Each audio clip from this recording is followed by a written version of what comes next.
The news day continues here on One News Now. I'm Sean Yao.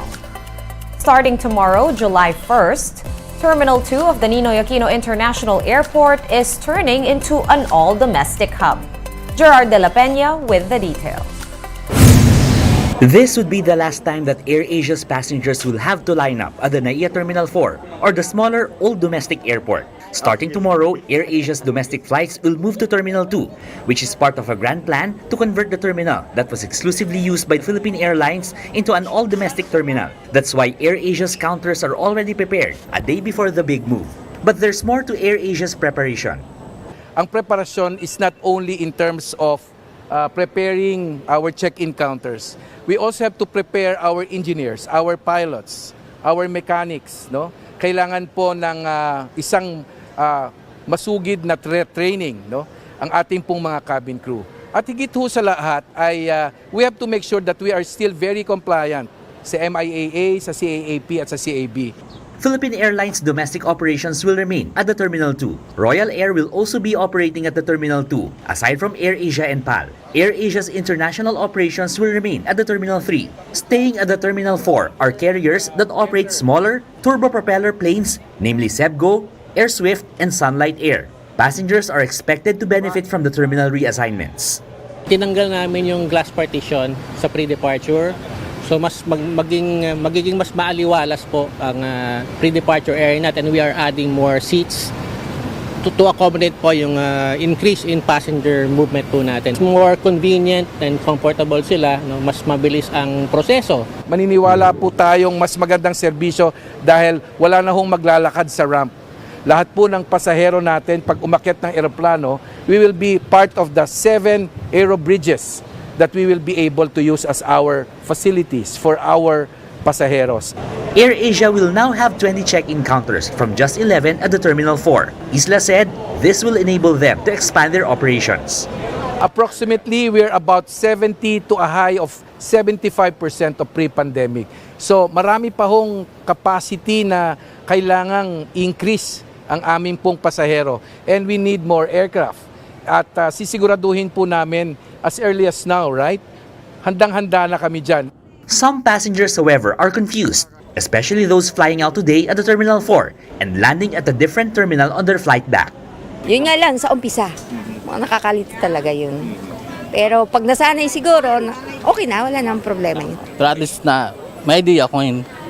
Authorities said they have prepared free shuttle services for passengers who may need to transfer to different terminals. For News 5, Gerard de la Peña, we are One News. Still on passengers, but this time of the Philippine National Railways. They only have 2 days left to avail of the train line services. Beginning Sunday, July 2nd, the PNR will be shutting down several train lines for 5 years to make way for the construction of the North-South Commuter Railway. This closure will affect 9 stations in Muntinlupa, Cavite, and Laguna. However, railway authorities have clarified that the closures will not happen all at once. For now, all trips from Calamba to Binyan in Laguna will cease after July 2, while the last trip at the Santa Rosa and Muntinlupa stations will be on July 12. Hindi naman natin kakayanin na sabay-sabay lahat. There are preparatory works needed. We don't want to have a situation wherein our province mates will be deprived of the trains, and yet pwede pa naman silang gumamit. So that's why we are trying to maximize at the longest time possible for us before we stop operations. And today, as he celebrates his first anniversary as chief executive, President Bongbong Marcos assures the LGBTQIA+ community that they will be protected against discrimination. In a meeting with the LGBT Pilipinas group in Malacanang, Marcos Jr. emphasized the importance of treating every Filipino without prejudice. He also noted that the Philippines is more open-minded about sexual orientation as compared to other countries. LGBT Pilipinas is pushing for the creation of an advisory board or a commission for the LGBTQIA+ community under the Office of the President. We in the Philippines, ang habol lang naman talaga natin is that everybody is treated not for any other thing, not for race, not for creed, not for orientation, but just as Filipinos. And that this government, that's what it's trying to do. Meantime, more personalities are weighing in on President Bongbong Marcos's performance on his first year in office. Senator Sonny Angara said that the chief executive's biggest achievement is the opening of the Philippines to investors. He also recognized the president's ability to highlight the best in the Filipino whenever he goes on overseas trips. But for the party Akbayan, Marcos Jr., quote, squandered his first year as president. The group said the president was remiss in his political appointments and policies for the people. President Marcos is set to deliver his second State of the Nation address, or SONA, on July 24. We have more stories coming your way after this quick break. Keep it here on One News.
You're still watching One News Now. I'm Sean Yao. The World Health Organization's Cancer Research Agency could declare aspartame as a carcinogen. Sources told Reuters that the WHO has found evidence that the artificial sweetener could cause cancer. But the ruling does not take into account how much of the product a person can safely consume. Aspartame is an ingredient of certain sodas, beverages, and gum. With this development, consumers and food companies will need to decide whether to fight back or find alternatives to one of the world's most common artificial sweeteners. Let's now take a quick look at today's global headlines. Major French cities saw a third night of riots as President Emmanuel Macron fights to contain unrest from a teenager's shooting. A 17-year-old, only known as Nahel, was shot by police at a traffic stop this week. Protesters set several cars on fire and left scrawls across buildings and bus shelters. On the other hand, police fired tear gas and scuffled with marchers. According to the local prosecutor, the police officer involved in the shooting is now being investigated for voluntary homicide. Over in the United States, the Supreme Court has struck down race-conscious student admissions at Harvard University and the University of Carolina. This development is on the back of U.S. President Joe Biden's proposal of a new standard for admissions officials. This standard will include consideration of challenges applicants face, such as discrimination. Biden strongly disagreed with the court's decision, saying that it cannot be the last word on the matter. Wagner mercenaries have set up a military base in Belarus following their leader, Yevgeny Prigozhin's arrival in the country earlier this week. Satellite images show rows of newly constructed structures in the village of Chel. Prigozhin fled to Belarus after a foiled mutiny in Russia on June 24. And back here at home, excitement is building up for the noontime TV comeback of iconic trio Tito, Vic, and Joey and the rest of the legit Dabarkads. Viewing parties will be held in various sites nationwide, including SM Center Sangandaan and Santa Lucia Mall in Cainta. Television sets will also be set up in Bulacan, Laguna, Ilocos Norte, and Albay. In the Visayas, viewing parties will be held in Bacolod, Capiz, Cebu, Iloilo, and Leyte. And in Mindanao, TVJ's new show will be screened in Agusan del Norte, Davao del Norte, and Zamboanga. The much-awaited noontime program starts airing on TV5 tomorrow, July 1st at 11:30 in the morning.